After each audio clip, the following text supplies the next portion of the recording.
Vector addition by parallelogram rule. ठीक है, देखो ध्यान से रहा,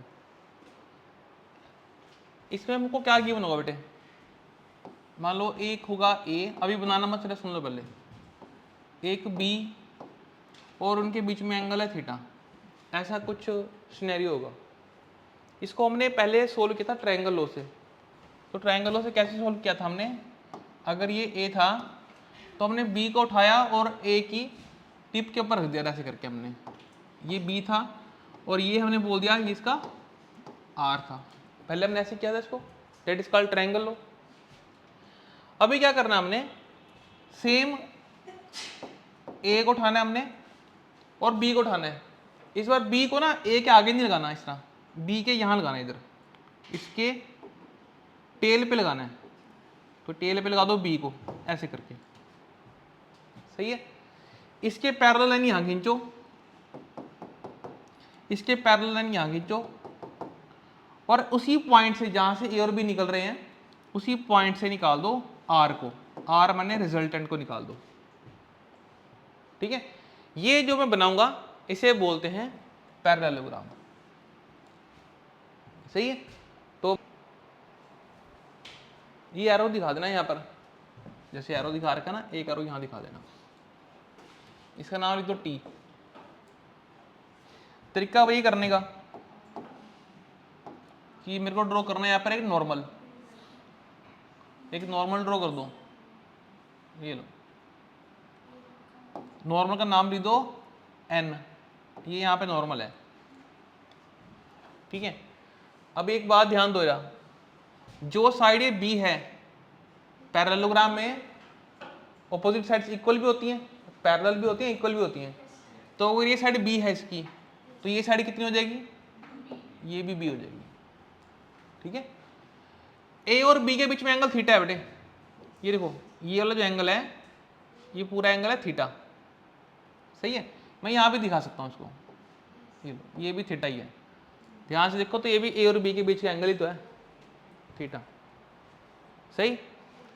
पहले हम निकालेंगे इसका मैग्नीट्यूड, जो ट्रायंगल में किया वही करेंगे बेटे, जिन्होंने पहले कर रखा उनको मुश्किल नहीं लगेगा।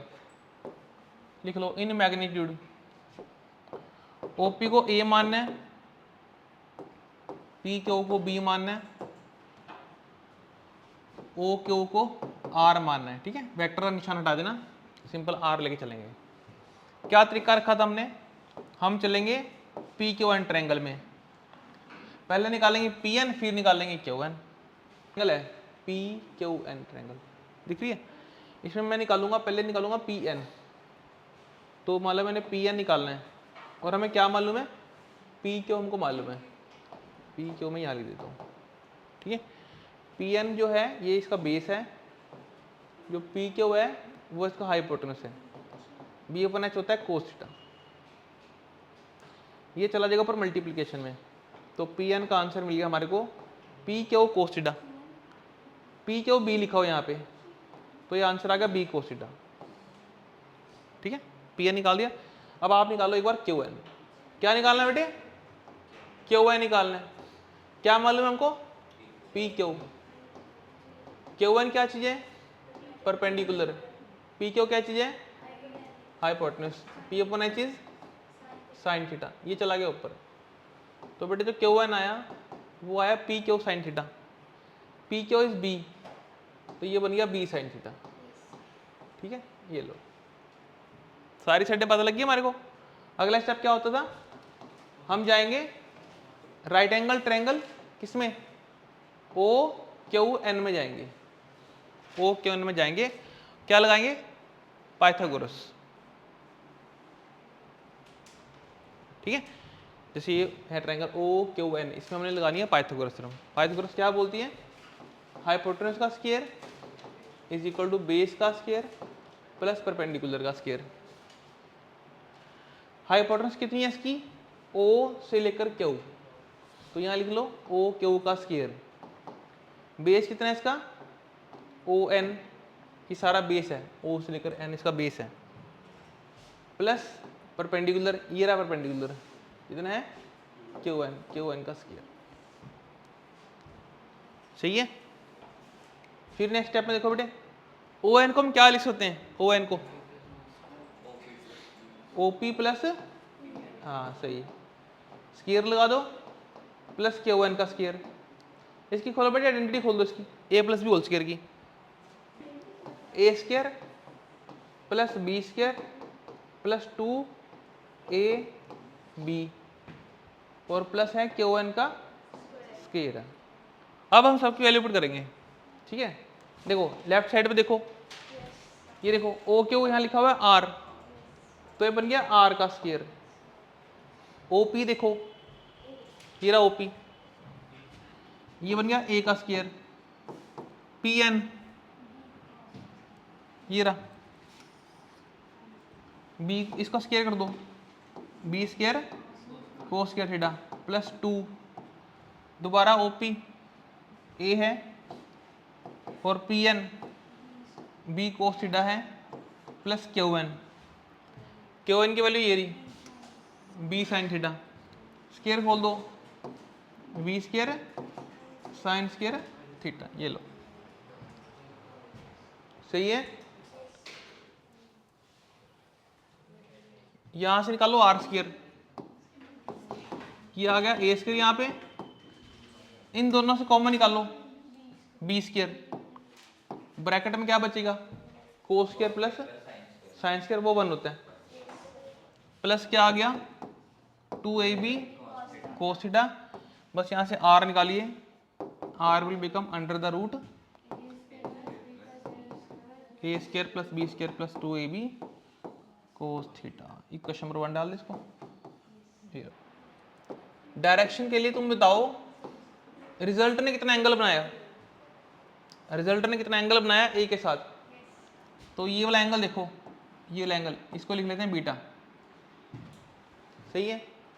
ट्रायंगल देखो कौन सी, ओ क्यू एन, इसमें ये राइट एंगल ट्रायंगल है, राइट एंगल ट्रायंगल है तो आप निकाल दो tan beta, tan beta will become perpendicular upon base.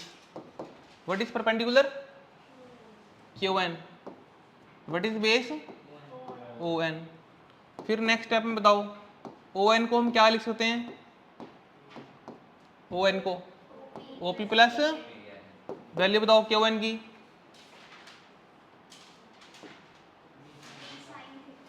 B sine theta, O P की वैल्यू ए, पी एन की वैल्यू ये लो बेटे, ये आंसर आ गया टैन बीटा। इसको आप इक्वेशन 2 डाल सकते हो, ठीक है। स्पेशल केस इसके वही बनेंगे जो ट्रायंगल लॉ में बने थे। हेडिंग ना लो polygon law of vector addition, if there are number of vectors given by the open polygon in same order, then their resultant is given by closing side of polygon taken in opposite order। देखो जी कैसे करना है, एक तो मान लो आप ए, एक लिख लो बी, एक सी और एक डी। तो ये जो है ना हमारे पास, ये नंबर ऑफ वेक्टर्स गिवन है, these are number of vectors. तो मैंने 4 वेक्टर लिए हैं, ठीक है ना। तो अब इनको मैंने लगाना है पॉलीगन की फॉर्म में, तो कैसे लगाना है वो देखते हैं। देखो ए vector, B vector, C vector और ये डी वेक्टर, ये लगा दिया मैंने पॉलीगन की फॉर्म में और सारे सेम ऑर्डर में हैं, समझिए। सेम माने कि देखो सारे ऐसे चल रहे हैं लाइन से, सारे सेम ऑर्डर में। इसका रिजल्ट कौन देगा, इसका रिजल्ट देगा क्लोजिंग साइड, ऊपर पढ़ो ना, कहाँ result is given by closing side. इस पॉलीगन को मैंने क्लोज करना है, कंडीशन क्या है, कैसे क्लोज करना है, टेकन इन अपोजिट ऑर्डर। तो देखो बेटे इसका ऑपोजिट क्या बनेगा, अगर तो मैंने इसको इधर बना दिया फिर सारे सेम ऑर्डर में हो जाएंगे, इसका ऑपोजिट क्या बनेगा, यहां से लेकर यहां पर एक ऑपोजिट लाइन खींच दो, ये हमारे पास रिजल्ट देगा, ठीक है। बनाओ, नाम लिख लो इसके, O P Q S T. यहाँ पर कुछ डॉटेड लाइन्स मिला दो, इसको और इसको। ये डायग्राम ट्रायंगल देखो ओपी क्यू। मुझे बताओ ओपी क्यू में दो साइडें सेम ऑर्डर में, एक साइड अपोजिट ऑर्डर में, जो अपोजिट वाली वो उसका रिजल्ट देगी। मुझे देख के बताओ कौन सेम है कौन अपोजिट है। OP and P Q same order है और ये इसका अपोजिट ऑर्डर है। तो मैं लिख दूंगा इसको, जो ओ क्यू वेक्टर है that is equal to O P vector plus P Q vector लिख दूंगा ऐसे। ट्रायंगल में ऐसे पढ़ा था हमने, वो जनरल कंडीशन थी हमारे पास ऐसी कुछ, ठीक है। तो आप इसको लिख लो बेटे, O Q vector is equal to O P stand for A vector and P Q stand for B vector. ये लो,